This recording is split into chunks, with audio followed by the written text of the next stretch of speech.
Hey, it's your guy Tyrrell back with the interviews. In today's video, we're going to briefly break down how Chelsea claimed all 3 points against Watford. But before we do that, don't forget to give our video a thumbs up if you do enjoy it. The bell below does give you daily notifications regarding our organic, unfiltered soccer/footy analysis. And don't forget to subscribe to our channel. But now, let's get to the starting lineups. We look at Watford, more of a 5-4-1, Gray up front, out in the wing-back roles with Janmaat and Messina, in the wider, narrow roles, Deulofeu and Pereira, and in midfield, Doucouré and Chalobah. Then we look at Chelsea, more of a 4-2-3-1. They won with Abraham up front, with Willian, Pulisic, and Mason Mount just in behind him, and in midfield, Kovacic and Jorginho. So now, let's get to the first half, see how Watford looked to approach the game, and why it was so easy for Chelsea to break them down. So when we break down Chelsea against Watford, the key talking point here was Watford's shape, 5-4-1. It was initially supposed to be a 3-4-3, but given the amount of time that Watford spent without the ball, they were predominantly a 5-4-1. The biggest issues that they encountered was the fact that Andre Gray was up front, not renowned for holding the ball up and being able to bring his teammates into the game to link play, but he likes to drive into the channels to get on the ball, and that would be a big issue for Chelsea given the fact that, yes, they do have fullbacks that were going to push high, and you wouldn't want Gray to go 1v1 with Zouma or Tomori. But the other factor here is that he's much better in a two-man strike force, having someone being able to hold up the ball and he can run in behind, and they lack that. And with Watford dropping deeper and deeper throughout the game, he was often isolated up front, and the other big issue that they had was the fact that their pressing, when they chose to, was a bit disjointed, and it was very easy for Chelsea to play around them. And that's why Chelsea had so many chances in this game and possibly should have won by more. And then when you look at Chelsea, 4-2-3-1, Abraham up front against the center backs. You have Pulisic, who is drifting into space in between Janmaat and Kabasele. Willian also a bit narrow. The fullbacks were able to push forward because Deulofeu and Pereira are supposed to step to them. They did do that a bit slowly. In midfield, the key was there. Mason Mount played a key role, and when he never really got the ball between the lines because he struggled in the opening stages, he dropped into space ahead of Pereira or ahead of Deulofeu to get on the ball. But as the game wore on, he began to find little pockets of space in between Chalobah and Deulofeu to drop into, to pick up the ball in the pocket of space and push forward. And on the flip side, the other key component here was that Jorginho and Kovacic received too much time to get on the ball. And that's a big problem because, like I said, they're dropping deeper, and you do want Chalobah and Doucouré to step to the central midfielders, but they weren't. So what Jorginho and Kovacic were able to do was that they would drop to either side of Gray. Gray can't press both of them and then press the center backs. And even if Gray lays off the center backs, he can't step to one, because if he steps to one, that frees up space for the other. And like I said, Watford's midfielders weren't shooting out when Jorginho and Kovacic dropped into space behind the halfway line, and that's what they were doing. So you kind of had a balance of both. Kovacic's ability to dribble past opponents when they did press him, and Jorginho's ability to find that pass over the top when he was able to get free. And the big thing about it is that sometimes he could do it just off the first time touch, and that was pivotal. And when you really break things down, that was the key component to Chelsea's opening goals. So when we look to the goal, it's Kovacic dropping off deeper to receive a pass from Emerson, and when he's pressed by Chalobah, he slides the ball out to Zouma. Zouma receives the ball and he locates Mason Mount, dropping off into space ahead of Pereira. So when he gets the pass from Zouma, Pereira does step to Mason Mount and he squares it to Jorginho free. By the time Doucouré does step to him, Jorginho's able to wrap a super ball around Doucouré in between the space of Cathcart and Dawson, for Abraham making a run in between Kabasele and Dawson to receive the ball. And with Foster coming out, Abraham flicks the ball over the keeper and Chelsea are up 1-0. But just in that goal alone, you see the sequence of Kovacic and Jorginho pulling markers out of position and receiving time on the ball. You see Mount dropping off into space because he couldn't receive the ball between the lines. And then you have efficient finishing from the striker, Tammy Abraham. And that's how they're able to go ahead. And it highlights what they were doing well throughout the game. When we look to another opportunity, we focus on Mason Mount finding space between the lines. lines, and it starts with Zuma, who's able to step forward, and he locates Chalobah stepping into the path of Kovacic and a narrow Deulofeu. So Zuma's able to play the pass in between them for Mason Mount dropping off into that space. Now Mason Mount, because he received the ball between the lines, is able to drive at the back five.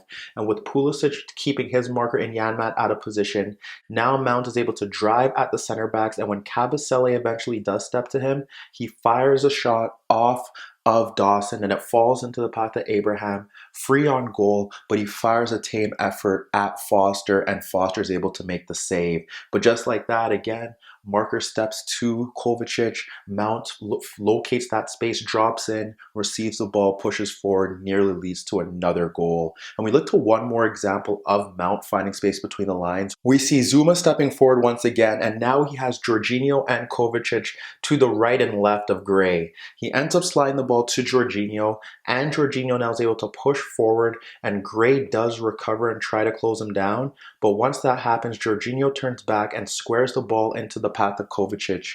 We do see Deulofeu step to Kovacic, but once he does, Kovacic now has that space to play a pass into Mason Mount between Deulofeu and Doucouré. And what happens there is that he finds Mason Mount again dropping off, receives the ball, plays it forward to Pulisic. It doesn't lead to a goal-scoring opportunity, but what it does shows the fact that Jorginho and Kovacic had too much time on the ball, and when they were able to pull markers out of position, that's where Mason Mount was able to find space to receive the ball between the lines and push forward. Following that chance, we did see Watford try to change things up. First, they were forced into a substitution, bringing on Mariappa for Cathcart, but we did see them try to press in a different manner and much higher up the pitch. For one example, we did see Pereira stepping out to Zuma to close him down. We had Gray then closing down to More, and we saw Deulofeu moving out to Emerson. With that being said, now you have those players marked out of position. You could push out Messina into the path of Azpilicueta. They want the midfielders to stick with the midfielders, and they could push off a center back to Mount, and even with Pulisic a bit higher, you have Janmaat there to close him down, and that's how they try to go about things and close a bit higher. But that didn't really last long because we eventually saw them change their system, moving to a 3-5-2, pushing Deulofeu higher up the pitch, and then having Chalobah move to the right. So you have Chalobah to the right, you have Pereira to the left, and Doucouré in the center of the pitch. And really what that did change was just a matter of how they were looking to close down now, because really Kovacic and Jorginho were still able to drop off deeper to get on the ball, and that's obviously a big indictment on Watford not really improving how they were going to cope with those two who were kind of running the game from deeper positions. But like I said, it was very basic. You know what you're going to expect from it. If the ball shifts out to Emerson, you have Chalobah stepping to him, and then you have Doucouré and Pereira looking to close Kovacic and Jorginho, and vice versa. If it goes out to Azpilicueta, you have Pereira stepping there, and then you have the midfielders shift across. But even with that being said, Chelsea were still able to create quality chances following Watford's system change. So when we look to the first example, we see Jorginho receiving the ball in between the two forwards, and he ends up sliding it to the right of Deulofeu for Kovacic. Kovacic picks up the ball and he ends up sliding it to Emerson, who is initially closed down by Janmaat. And when he's closed down by Janmaat, he ends up dropping it back to Kovacic, who is stepped to by Doucouré. And when Doucouré steps to him, he's able to split Doucouré and Deulofeu to find Jorginho. Jorginho ends up sliding the ball out back to a narrow Emerson, and now he's closed down by Chalobah. So when Chalobah finally steps to him, he ends up poking the ball into Pulisic, who is occupying Janmaat. This is where we see something different now, because what ends up happening here is that you have the overlapping run of Emerson that does pull Janmaat out of the game. And what happens is that with Chalobah, who should be marking Emerson shifting over, Pulisic is able to cut across him, and he locates Mason Mount making a run off of Kabasele, and Pulisic is able to cut in on Chalobah and split Janmaat and Kabasele to play the ball to Mason Mount in left half space. That drags out Dawson, and when Mount pulls the ball back into the path of Willian Willian should be able to get a shot off, but Messina tracks it well, and he's able to get across to clear the lines. But just like that, like I said, the movement of Kovacic and Jorginho, you have the overlapping run, and Mason Mount again, he's not dropping off into space between the lines, making a powerful run into half space off the center back, and Chelsea get themselves into a great goal scoring opportunity. When we look to the final example of the first half, what we see is Willian from a deeper position dropping the ball off to Jorginho, and he has the time and space to switch it out to Emerson. We have Pulisic out on the touchline occupying Janmat in a wider position, and what happens now is that Emerson is closed down by Doucouré. So Doucouré does step to him, and now Emerson drops the ball back out to Jorginho. That pulls out Chalobah, and when Chalobah steps to Jorginho, he plays the ball back into the path of Emerson with Doucouré stepping, and now he's able to wrap the ball around Doucouré to find Mason Mount. Once Mount gets the ball, we see Emerson running across the path of Kabasele and breaking forward. Now we see Mount running at the defense, skipping past Kabasele and holding off the recovering run from Doucouré to fire a shot on goal that Foster pushes off the crossbar and frankly should have increased Chelsea's lead. But when you break down that first half as a whole, you really see how they're able to go about their business. Jorginho and Kovacic from deeper positions dictating the tempo of the game. Mason Mount finding space between the lines when those two were able to pull markers out of position, and they were creating quality chances based off the fact that Watford's pressing was disjointed, they were dropping off way too deep, and Andre Gray was unable to provide that service up front to bring his teammates into play by holding up the ball. So when we look to the second half, we did see an improvement from Watford in terms of how they were pressing. They were pressing from the front, closing down very high, and like I said, they had the forwards stepping out into the path of the center backs. They had the wing backs pushing higher. Then they had the midfield battle across the pitch,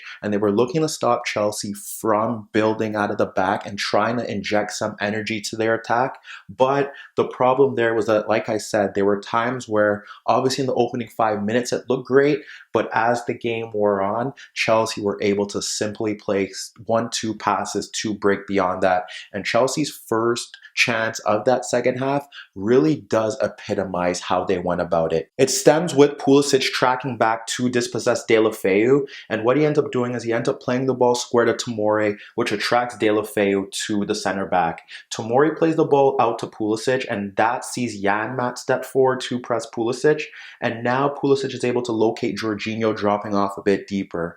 Pulisic plays the pass to Jorginho, it pulls out Doucouré, and when that pulls out Doucouré, Kovacic drops off deeper, which then pulls out Pereira once Kovacic wins the ball.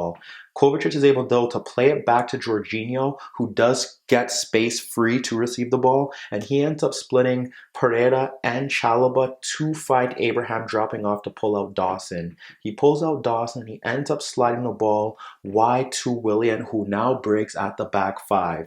With Dawson looking to recover and shifting over, what Willian ends up doing is he plays the ball across Dawson, and what ends up happening there is that Mariappa and Kabasele get pulled out by Abraham's run, and now Willian plays the ball across Dawson for Mason Mount, breaking free on goal, who takes a first touch, and his second touch does see him fire a shot on goal that Foster is able to save. But just like that, just simple one-touch movement, quick passes, and Chelsea are able to break past Watford's midfield or their entire team to create a chance from their own box, and that sums up Watford's pressing in a nutshell. So now when we look to Chelsea's second goal, what we end up seeing here is that Jorginho slides the ball out to Kovacic, and that does drag out Doucouré into his path. What Kovacic ends up doing is that he ends up locating Willian, making a run into the center of the pitch, free ahead of the back five. So he wraps the ball around a narrow Pereira for Willian, who also locates Abraham darting into space in between Messina and Mariappa.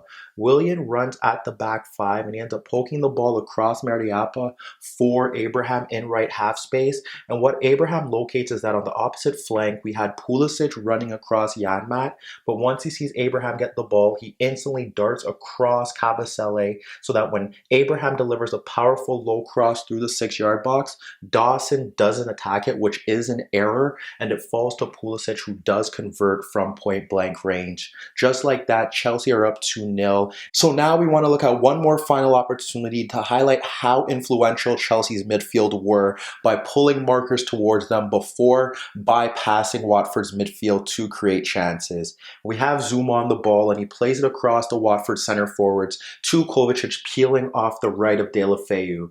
Now we have Kovacic playing the ball square to Jorginho, and that drags out Doucouré. And when Doucouré steps to Jorginho, he plays it to Kovacic, which pulls out Chalobah.